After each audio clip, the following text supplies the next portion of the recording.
Hi, I'm Ben Stange, Fire Chief of Polk County Fire District Number 1. We protect the towns of Monmouth and Independence and the communities of Buena Vista, Airlie, and PD. Today is Saturday, September 12th, and it's almost 10 a.m.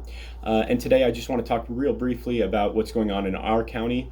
And then after that, talk a little bit about some stuff that people start to hear in the news. Talk briefly about that. So first of all, most importantly, here in our fire district and in our entire county, we have no fires. There are no fires, there are no evacuations. There are people who are concerned whether or not they'll be notified if they were to ever need to evacuate for some reason. You can subscribe to a program called Civic Plus. There are links to that on the county's website, on our website, and on the City of Monmouth and City of Independence website. You can subscribe to those emergency notifications so that if you ever did have a need to evacuate, whether it be for fire or anything else, you would be notified. So I'd encourage you to take a moment and do that. No fires, no evacuations. Obviously, the fires are impacting our area in several ways. I'd encourage you to watch the briefing that the mayors, Mayor Kuntz and Mayor McCardle, did yesterday, which was great, regarding the increased number of people in our community. Some of the refugees from these fires have come here, so there are ways to support those people. The other thing is obviously the smoke. Just one more reminder, today we're bordering on the healthy to very unhealthy index. So children and people with underlying heart and lung conditions should not be outside doing any sort of physical activity. Those masks we've been using for COVID-19 are not effective against wildfire smoke. As far as our crews, we have crews deployed still out at the Holiday Farm Fire in Lane County, as well as down in the Slater Fire in Josephine County. I've spoken with all those folks in the last 12 hours or so. All are doing well, all are safe, but all have a lot of work ahead of them. We do have that resource that we've offered to the state to deploy where it's needed. I spoke yesterday. If you watched that briefing regarding what a strike team is, I was on the phone with the Area Operations Center late last night, and they're trying to get together, still trying to get together all the resources for additional strike teams. So we continue to have that in the queue with them and available to deploy where it's needed in the state. Obviously, with our crews already out there, as well as having one on deck, front of mind always is keeping those of you in our community safe for regular 911 calls. We continue to be able to do that thanks to our incredible volunteers. As I've said, these folks have taken vacation, they have given up work, they have found childcare just so that they are available to respond should a 911 response be needed here in our community that they can assist with. Also, our career staff, I've mentioned before, we have several under evacuation themselves. We have a firefighter who's deployed under level 3. We have a firefighter under level 3 who worked yesterday. We have a firefighter under level 2 who worked yesterday and is here again today. And we have another firefighter under level 3 who's working tomorrow. So they are continuing to report to work to make sure that they're taking care of our community. So we certainly appreciate all the efforts of our volunteers and our career staff here locally, as well as those who have deployed throughout the state.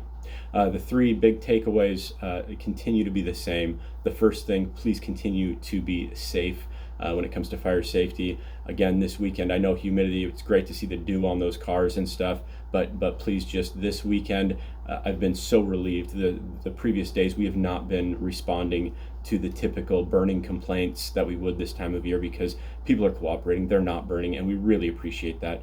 Because we really can't afford to have anything get out of hand right now.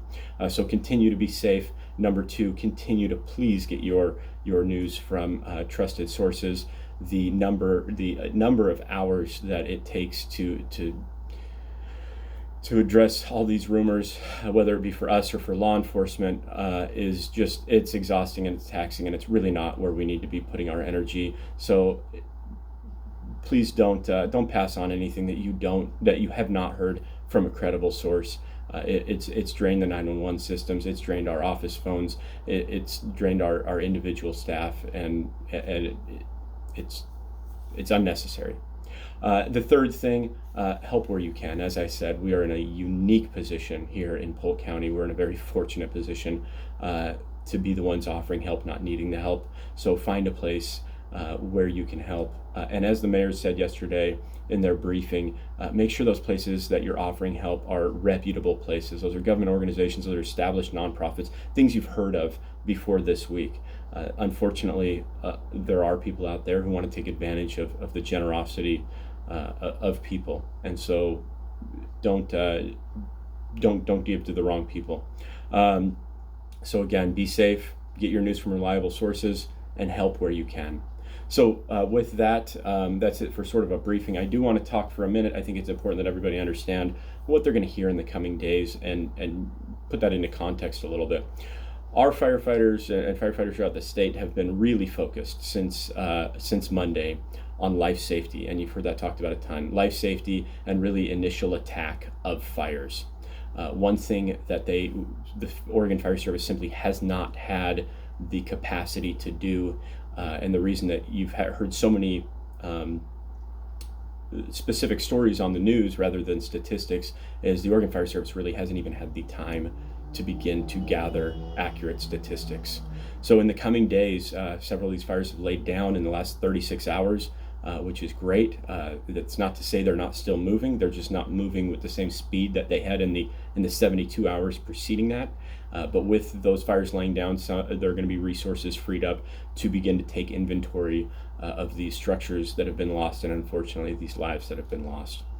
And with that, those statistics are going to begin to come out, and I think it's important for everybody, but I find it extra important for people in the community that I work in and I live in, to understand that these statistics are going to change, and they're going to change rapidly and not consistently. There could be days where there could be enormous spikes in numbers.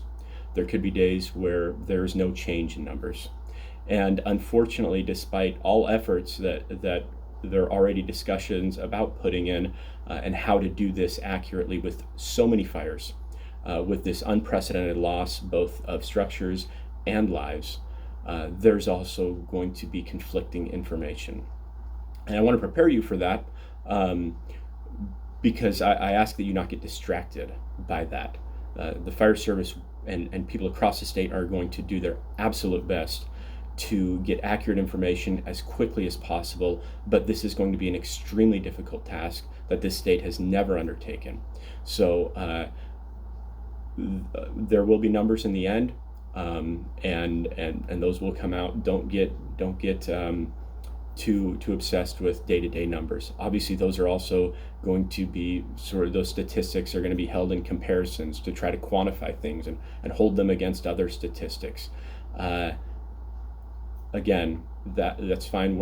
Everybody is curious about what these statistics are going to be, but please keep in mind that whatever those statistics are, whatever the tragic loss of life and structures is, that does not have an impact on the actions that you can directly take to have an impact on those who have suffered from these fires. So again, the three most important things, I want to say it one more time. Please be safe, especially through this weekend. Phenomenal job. Continue to keep it up. Get your news from trusted sources. And lastly, help where you can. And I thank you, and have a great weekend.